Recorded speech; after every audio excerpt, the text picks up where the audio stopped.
Olá, eu sou o irmão Afonso José Berger, sou argentino. Nasci em Misiones, que fica perto dessa região de Paraguai, Brasil. Sou filho de imigrantes. Meu pai, por exemplo, nasceu no Rio Grande do Sul e também o avô dele nasceu lá, mas o bisavô veio da Alemanha, por isso o meu nome de família é Berger, né? E meu pai migrou para a Argentina quando ele tinha em torno de 19, 20 anos. Eu sou filho caçula, somos seis irmãos, e eu nasci em uma pequena cidade que chama-se Capiovi. O censo de 2010 tinha um pouco mais de 6.000 habitantes, uma cidade pequena, né? Do interior. E guardo uma lembrança muito boa desse tempo. Jogamos futebol com meus colegas aí num terreno vizinho. E foi assim, depois desse tempo de estudo, quase no final dos meus estudos, lá pelo ano 1980, eu tinha digamos assim, catequese para jovens com um missionário verbita, um padre alemão. Então ele nos comentou, nos entusiasmou de alguma maneira para esse encontro com Jesus. Eu me lembro realmente que, digamos, sempre me chamou muita atenção a pessoa de Jesus, né? E foi assim no final desse ano que ele lançou a pergunta: você não pensou ser sacerdote, missionário um dia? E fiquei com essa pergunta, puxa, a verdade é que eu nunca tinha pensado. Mas aí, passou tempo e fizemos uma nova reflexão e depois disse, vou fazer uma experiência, um camping vocacional com outros jovens, né? Mas aí eu não estava muito seguro disso, né? E foi mais tarde, porque eu fiz também um serviço militar, que naquele tempo era obrigatório, fiz a experiência, voltei. E novamente voltou essa questão. E agora? Era jovem, já tinha finalizado meus estudos elementares, segundo grau. E aí eu me decidi. Eu acho que foi assim como um desejo de responder a Deus, discernir um pouco, por que não? Por que não fazer uma experiência? E aí eu me lembro muito bem até hoje que eu fiz uma pequena oração. Disse, Senhor, eu me ponho a caminho. Eu não sei até onde chegarei, mas eu vou iniciar a caminhada. Isso foi no ano 1982. E aí fiz a primeira experiência de entrar num seminário menor, que naquele tempo, quando eu cheguei já, tinha um grupo de estudantes completando o segundo grau, mas era uma casa de retiros já, retiros para jovens, para adultos, né? Mas também tinha uma seção da casa que era casa de formação. Para mim, não tinha necessidade, eu não tinha necessidade de fazer o curso de segundo grau, porque já tinha completado, mas era fazer uma experiência comunitária com os demais e ver um pouco se esse chamado de Deus era mesmo verdadeiro, se tinha sentido continuar. E aí também foi importante o parecer dos formadores, dos colegas, e aí eles viram, não, eu acho que você tem jeito. Tem jeito também de poder seguir. E aí me recomendavam para iniciar a caminhada no Postulantado, que ficava em outra região da Argentina, Córdoba. E aí iniciei no ano 83 essa caminhada, com outros jovens de vários lugares. E então foi interessante isso. Mas voltando um pouco da minha família, o que é curioso, eu me lembro quando fiz essa reflexão, um pouco da internacionalidade nossa como congregação e da minha família. Veja bem, nós os irmãos éramos argentinos, mas meu pai era brasileiro, gaúcho, e minha mãe era paraguaia. Minha mãe também era de origem alemã. Então você tinha uma coisa muito curiosa na minha família, que era os filhos argentinos, o pai brasileiro, a mãe paraguaia, e a língua que usávamos era um dialecto alemão. Você acredita nisso? Então eu senti como que era talvez uma providência de Deus, uma preparação para viver depois essa internacionalidade, né? E depois chegando também ao postulantado, essa convivência com gente de diferentes lugares da Argentina, fazendo noviciado. E foi no noviciado que eu descobri também a vocação do irmão. Postulantado, noviciado, foi que conheci mais de perto e disse, por que não? Fazer um discernimento, pensei que Deus me chama mais para ajudar o povo a entender melhor a Bíblia, através de formação de catequistas, formação de animador de comunidade, né? E foi assim que eu fiz um professorado em ciências religiosas, 3 anos, em Buenos Aires, já como irmão. Eu professei como os meus primeiros votos como irmão, foi no ano 85. Fiz esse curso, esse professorado em ciências religiosas, terminei em 87, mas aí olhava para o Brasil, porque li algumas publicações muito interessantes de alguns biblistas, uma linha popular da leitura da Bíblia, como Carlos Messer, por exemplo, e achava que era isso que eu queria. E por isso, então, em 88, comecei essa tratativa de por que não fazer uma transferência. Ao início, meus superiores não queriam, mas você está em votos temporários, como vai para lá?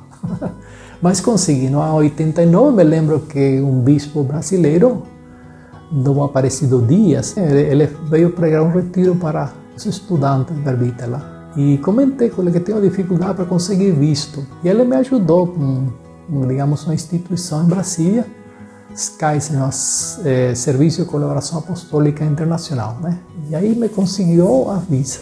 E foi assim que em julho de 89 eu cheguei a São Paulo. Né? Foi para mim uma alegria, entrar, fazer uma nova, até como voltar uma página e começar uma outra etapa da minha vida. Isso foi mais ou menos os primeiros anos assim de experiência de família, perceber um pouco essa internacionalidade e também depois esse processo de escuta da palavra de Deus, escuta e descobrir que, bom, acho que Deus me chama para ser irmão. Então foi assim, estar próximo do pessoal, ajudar a compreender essa palavra e testemunhar esse sonho de Deus de ser irmão. Deus quer que sejamos irmãos. Então, para aí senti muito essa afinidade com a vocação de irmão. Então, eu gostaria de compartilhar também alguns desafios que enfrentei, mesmo na etapa de formação. Por exemplo, eu estava em São Paulo para fazer uma formação mais específica sobre a formação bíblica, a leitura popular da Bíblia, né? E tudo ia muito bem. Eu cheguei no ano 89, até o ano 91 estava morando na cidade de São Paulo, né? Me lembro que um dos nossos confrades idosos teve um acidente e aí nos pediram também os jovens, seminaristas, irmãos, né, clérigos, doar sangue. Eu doei sangue como os outros também e depois uns dias me chamaram ao hospital e disseram, olha, temos uma preocupação aqui porque para você deu resultado HIV positivo. Imagina, foi no ano 91. Naquele tempo ainda pouco se sabia dessa doença, né? E eu fiquei muito preocupado porque não sabia como que peguei.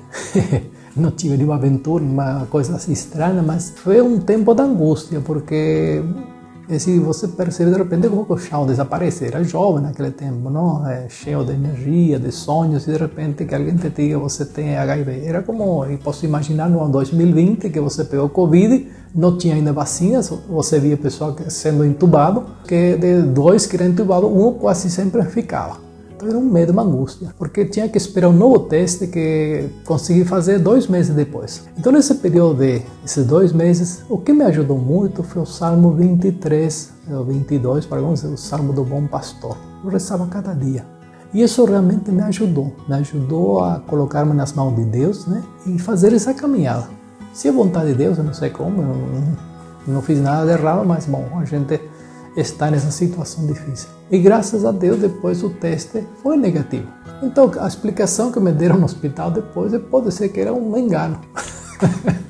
Mas para mim foi um sofrimento danado. O que é interessante nessa história toda é como que uma experiência negativa pode ser também algo positivo. Aí me lembrei de São Paulo que dizia, quando sou fraco é que sou forte. Então nessa experiência de dor, de sofrimento, de incerteza, também sentir como que a palavra de Deus, o Salmo do Bom Pastor, se tornou significativo. E eu comentava depois, quando eventualmente organizava um curso bíblico, comentamos algo dos Salmos, eu às vezes comentava isso. É interessante também observar a reação das pessoas, porque elas também diziam, olha, eu tive uma experiência então, como essa muito mais parecida também. E aí vemos que uma força da palavra de Deus nos ajuda. A outra foi também no Togo, assim, que também, quando estava nos primeiros anos lá, tive malária.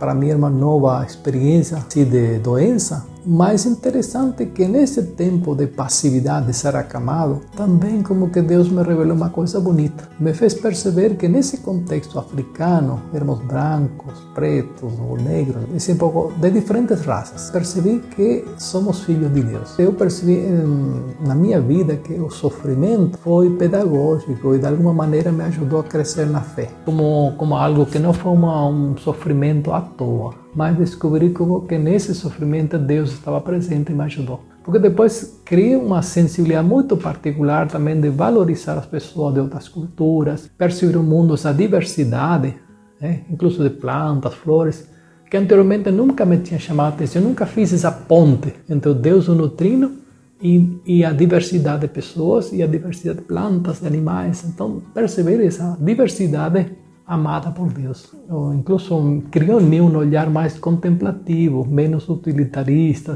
tratar de valorizar as pessoas. Umas dicas que gostaria de dar também para os jovens, assim, que estão interessados em fazer esse processo de discernimento, de ver se Deus chama eles para a vida missionária, sacerdotal, religiosa, como irmão, né?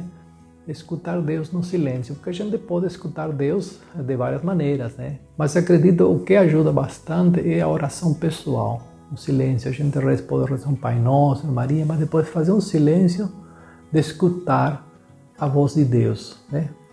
E deixar-se um pouco de criar esse espaço de silêncio onde Deus possa manifestar alguma intuição. Acho que Deus não fala diretamente uma voz grande, mas Deus nos dá às vezes uma intuição. É uma maneira de ver as coisas. Por exemplo, será que vale a pena ser missionário? Por exemplo, eu quando comecei também nunca sabia com quantas pessoas me encontraria, onde iria, né? Então no início foi assim, foi um pouco da incerteza.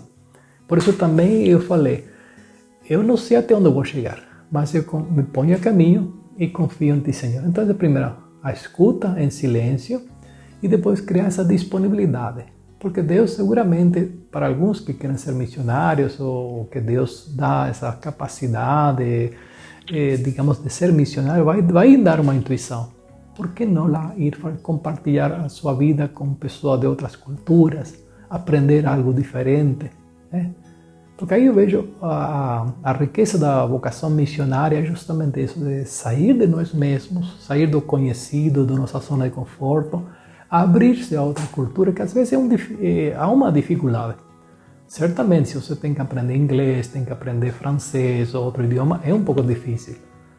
Mas também, como é bonito compartilhar a vida, escutar as pessoas falar a língua, ler algum livro em outro idioma, nos cria uma riqueza cultural. E depois escolher, segundo as capacidades que, se eu me identifico mais na Bíblia, com a Bíblia, talvez seja Deus me esteja chamando para trabalhar nisso. Se eu me sinto mais identificado com a comunicação, bom, escolherei trabalhar na comunicação, seja como padre ou como irmão.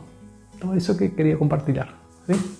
Para encerrar um pouco essa partilha, eu gostaria de deixar uma frase que sempre me tem guiado muito e também me tem ajudado na caminhada. Que a fraternidade é o sonho de Deus, o sonho de Deus para o mundo. Então, como irmão, a gente dá testemunho dessa fraternidade, porque Jesus justamente chama Deus de Abba, o Pai querido, e nós, como seus filhos amados, irmãos entre nós. Então, o sonho da fraternidade é muito importante, sermos irmãos um dos outros, porque Deus é o Pai comum, certo? Isso que eu queria deixar. Amém.